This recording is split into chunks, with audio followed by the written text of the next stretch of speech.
weeks since we learned LeBron would be a free agent, but he is far from the only big name left waiting to put pen to paper this summer. And two of the most notable stars that are left here to sign, James Harden, Draymond Green. Now, both are expected to stay with their current teams, but the contracts, they may be on hold until LeBron makes up his mind, whenever that may be. The free agent pool, though, is still deep, and we're almost at the end of July here. DeMar DeRozan, Bradley Beal, Jonathan Kuminga, and remember, Russell Westbrook. They all have yet to land a new team or a new deal. And finally, the restricted free agents, too. The Pistons, they don't have a deal yet with their All-NBA center, Jalen Duren. The same goes for the Nuggets with Peyton Watson, and then the Clippers with Benedict Mathurin as well. So alongside Dave McMenamin, Ramona Shelburne, Mark Spears, I'm Malika Andrews, Kendrick Perkins beaming in from Houston. And yes, we know, everybody does, LeBron is the story of the summer, and it's very difficult, right, to have a conversation about free agents and free agency that doesn't start with LeBron, but we are going to try here on this fine Tuesday on NBA Today. So, Perk, what other free agents do you have your eye on here?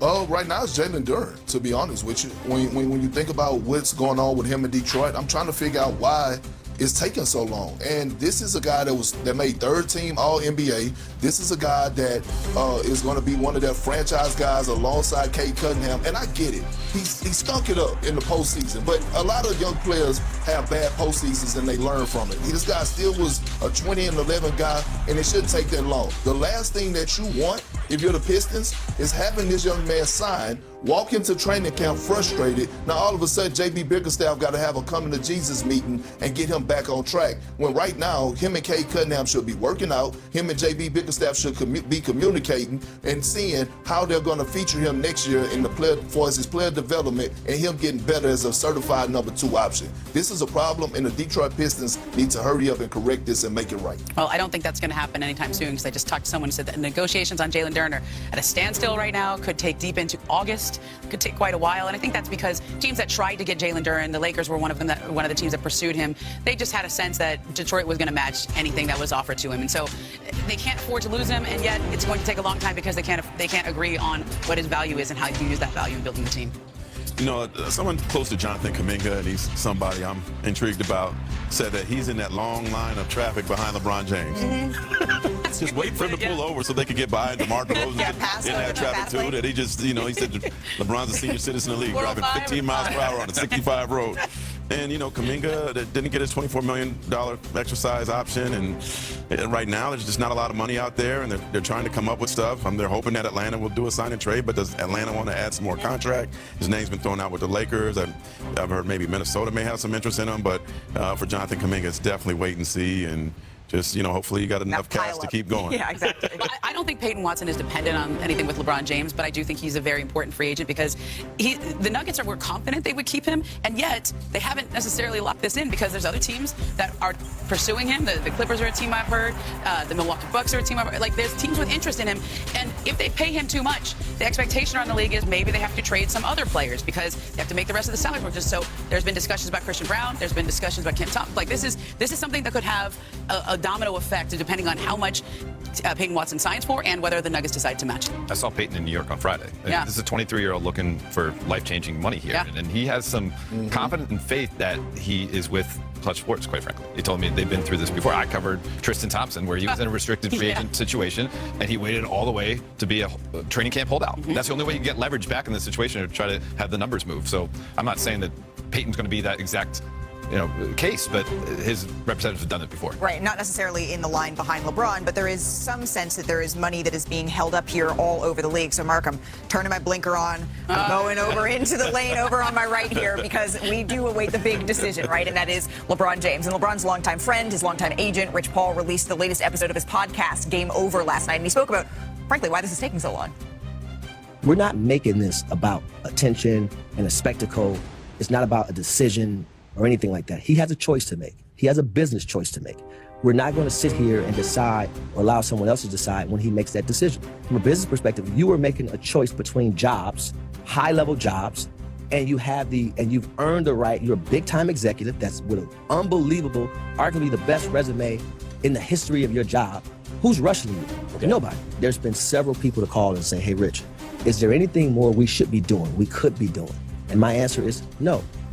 So all the bids are in, and my favorite part of this was Max Kellerman says to Rich, okay, well, we need to start with LeBron. He says, why? Why do we need to start with LeBron? Well, because it's the biggest question mark that's hanging over the NBA. So let's just reset. On Tuesday, July 21st, where do things stand here, Dave? I checked in with Rich on my way into the studio. Quote, nothing happening today. So we're going to move on to day 22, at the very least. Listen, the teams that are in pursuit of LeBron, they're okay with this. It's not like because this is dragged into 3 weeks, the teams are starting to fall off in the race to get LeBron. It's a cost of doing business to some degree. Now, Rich is adamant that he doesn't know what LeBron's going to do, and LeBron doesn't know what LeBron's going to do. And so any amount of pressure from an outside team or from the league commissioner, Adam Silver, is not going to affect things. Try to tell LeBron what to do, and that's not the best way to get him to move towards a decision to work with him. And you're not the only one, Dave, who's checking in with their sources this morning. I heard that one Mr. Kendrick Perkins has been making a couple of phone calls. Perk, what did you learn? Well, I did. I had to call Rich Paul, little snotty nose ass, and I asked him, "Hey man, what is the holdup?" I said, "What is the holdup? Is it money? Does a team need to make a move?"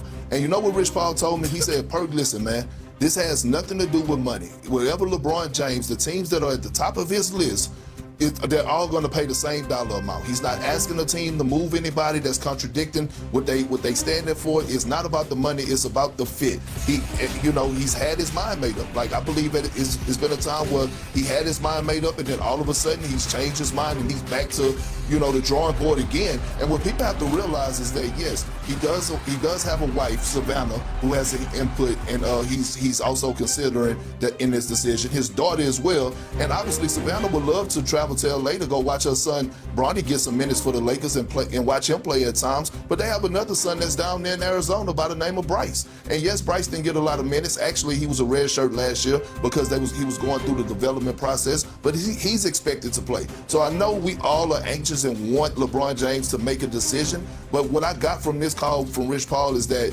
and I understand it now, he's like, Perk, I'm not going to rush, and he shouldn't rush. One, it's not about the money. He's not forcing the teams to make any type of trades or moves. It's solely about what's the fit, what's comfortable. So I'm pretty sure at some point throughout this process that he was leaning one direction, then all of a sudden he changed his mind. He was leaning another direction, he changed his mind, and it's part of it. We're talking about arguably the greatest player to ever play the game of basketball and how he wants to end his legacy and end his legacy. Like, we all got to be patient, even me.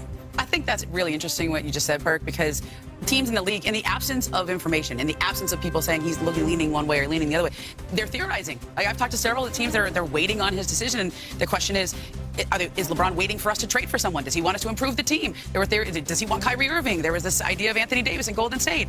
And these are theories, okay? But that's what happens when there's a vacuum of information, when people don't actually know what's in his head and what they're feeling. That's why when you're told, in kind of interviewing one-on-one, when you stop talking, people feel the need to fill the void and fill the silence. The same applies here. But Rich explicitly said that there's nothing that teams should be doing right now. Yeah, I mean, I've been ran down those theories, and they're not true. Yeah. But that's what's happening right now as we wait. Yeah, he said even in the podcast, if you have empty roster spots, don't wait on us. Like, fill them. Yeah. So. And I'll tell you this. I'd cut a number 12 guy for LeBron James if I had to, right? Right. You could hold up to 20 guys in training camp. Pau Gasol once told me in the midst of going through his free agency stuff that everything sounds good till you sign. And once you sign, it's done.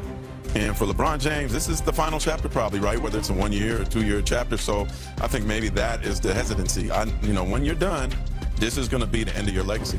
Right, and so, as Rich Paul said, we will not be the ones, and no one will be, to rush LeBron James here. And just a reminder that Arsham Sharani, the teams that he reported that are at the top of this list here, the most likely teams that he is reporting is the Miami Heat. Philadelphia is on that list as well, and then the Cleveland Cavaliers. So all teams in the Eastern Conference, but that's not to say that others aren't still in this mix as he makes his decision here.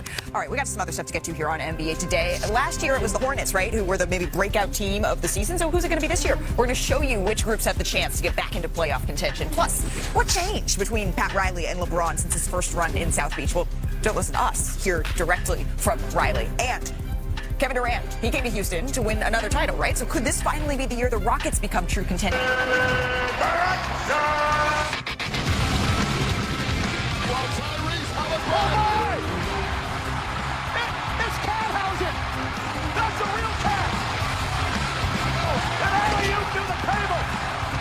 Take his sunglasses off, rolling with a spin. The OTC and the MVP in lockstep tonight in MSG. Well, WWE took over Madison Square Garden this past weekend, and Jalen Brunson had his championship moment spoiled. By the Knicks foe, Tyrese Halliburton. So Brunson, though, he got the last laugh because he got to celebrate with Roman Reigns there. And then Karl Anthony Towns got in on the run as well. He helped Knicks fan and curse giver Danhausen win his match. He got a couple of, choke slams to a 7-footer. Right there, boy. Yeah. And then Halliburton, he wasn't the only MSG villain crashing the Knicks celebration here. Look, Trae Young. He did his best heel here at Fanatics as he ripped the Jalen Brunson jersey. But the best part, you guys see what happened backstage? A little bit. Okay, look what I got here. Which way you want to do it? Guys, who wants to WWE? Cut this in the front of the back because you tear the jersey. Do you want to rip it? Yeah, I'm going to rip it. Down more, right? You don't want to help about it. We can do it in New York. Okay, if you want to go, how would you help you in the trade? You don't want to be a part of this yet. Just wait. I appreciate Trae Young looking out there, the villain of Madison Square Garden looking out for the rookie A.J. DeBonsa. All right, let's stick there with the Wizards, though, going coast to coast on some win totals for this upcoming season. And the Wizards, they're coming off a league-worst 17 wins last season. Their win total, it's up for 35.5 this year. This is according to DraftKings. That would put them outside of the play-in tournament, going back to last year's standings. So, Ramona, what do you think their expectations are this season? I think they are trying to win. And they've been a team that has not always been trying to win for the last few years. So I think they went out and got Trae Young and Anthony Davis because they wanted to elevate the team. But this injury with Alex Sarr is going to complicate the beginning of the season. Over to the West. That is where the second overall pick, Darren Peterson, will suit up. Their win total, also 35.5, Mr. Spears. So what should we expect from Utah? That's easy money above if you're into that kind of stuff. Jaren Jackson's on the team, folks. Laurie, Keontae George, future All-Star, and Peterson, he's going to be the best thing since John Stockton. He got 12 assists in the summer of the game. He's special. They're going to be a problem, playoff contender. Very interested to see that. Darren Peterson, he says he's a combo guard, but clearly they want to get him some reps at point guard. To the Mavs. Kyrie Irving is going to be back and put him with the Rookie of the Year Cooper Flag. You guessed it, though, their win total, 35.5 perk. So are they going to be a problem, do you think, in the Western Conference? You damn right they are. Matter of fact, I want to drop a hot 100 on that over because they're going to win over 35.5 games. I think Kyrie Irving and Cooper Flag are slept on for as one of the best duos in the league. Cooper Flag is ready to take that lead. Kyrie a full year off. The Dallas Mavericks are trusting in him, and he's going to deliver. Lastly, how about the Pacers, who, according to Tyrese Halliburton, are unlikely. So it's not looking good that they're going to acquire LeBron James here. Their win total set at 44.5, Ramona. Is Indy going to be back in championship contention with Hallie in the lineup? He certainly looks a lot better in his recent public appearances than he did towards the end of the season. Remember, he was dealing with the shingles and some of those complications. So they have him back. They got Zubac now, and we'll see those two team up. That's the reason they went and got Zubac, and I think they are going to be right back on track. Finals is hard to predict, though. And congratulations to Tyrese Halliburton. He and his bride, Jade, are headed to get married here very soon. All right, at DraftKings Sportsbook, it's the Pacers that, understandably, given what we just talked about with Tyrese Halliburton, saw the biggest jump from their preseason win total from last season to this one. The Wizards, the Jazz, they're both mired in that 5-season playoff drought, and they're looking at bigger expectations this season. Anthony Davis, he spoke about what he is looking for himself for the 2026-27 season. Can you predict your stat line this year and your record this year? Stat line, I don't really care about stat lines, but our record, we're going to have 40 plus wins. How many games played for you? 82. Perk, Anthony Davis is saying right now all 82 played. I believe him. Have y'all seen Anthony Davis lately? Just seen did. those workout videos circulating online? He looks in phenomenal shape. And I think, people forget that when Anthony Davis is available, he's a top 15 player in the league. Sure. Anthony Davis is one of the most skilled power forwards that we've ever seen in the game of basketball. Anthony Davis affects both ends of the floor. You put him with Trae Young, A.J. DeBonsa. You put him with the kid Trae that they drafted last year in the lottery. This team is going to be okay. I love Brian Keefe, who's the head coach over there. This team is going to be right in the thick of things, and I believe that Anthony Davis will play at an all-NBA level, and the Washington Wizards, led by Anthony Davis, will be a top 6 seed in the Eastern Conference. Wow, top 6 seed in the Eastern Conference. When I hear AD say that he's going to play all 82, I think of that as more of a mindset than a literal binding. It needs to be 82 games. But Mark, he still has an extension looming. He can't sign it yet. Early August is when he's eligible. I think that drives the mindset as well, no? Yeah, he still got some good money coming without it. But when I spoke to him briefly in Vegas, he said, let's see what the Wizards want to do. But the one thing is, he's present. He was at Trae Young's press conference. He's been working. He went to Vegas. He didn't have to do that. And then when you hear his comment, he's talking about 40-plus wins. That sounds like Wizards. So he expects to be there. And I think from hearing from the Wizards front office as well, they're very positive about his presence, about his leadership that he showed, that they'll get something figured out. I don't know if it gets figured out in August, but I think things are moving in a positive direction for this dormant volcano in Washington finally erupting. They traded for him and Trae Young because they love wanted them him. on the team. Like they felt like Trae Young was going to unlock Alex Sarr and some of those young guys that they have, and they felt Anthony Davis would be great playing next to Alex Sarr. Yeah. That's the 5 he's always wanted to play with. Well, the Washington Wizards, they haven't won 40 games, which JD was saying over 40 is what he's predicting. They haven't won that many games since the 2017-18 season. That is the longest drought that we have seen in the NBA, and so they're looking to put an end to that drought before we start talking about top 6 or any of these other things, Kendrick Perkins. All right, coming up here on NBA Today, of course, yes, we are going to get back to LeBron because Pat Riley spoke about the future Hall of Famer and his recruitment back to the Heat, but the big question is Riley at the introduction of Giannis Antetokounmpo down in South Beach. He was also asked about if there's any other moves that may come, and this is what Pat Riley said. He said, we landed the plane. Now there's another one that we have to land. So yesterday on the Dan Le Batard show, Pat Riley was asked about how his relationship with LeBron has developed and maybe even thawed over the years since he left Miami. And here is what Riley said. It's just thought. I've seen him at championship fights. I've seen him around, run into him at All-Star games. We had a great embrace when they honored me with a statue out there. And LeBron and I, we haven't talked much, but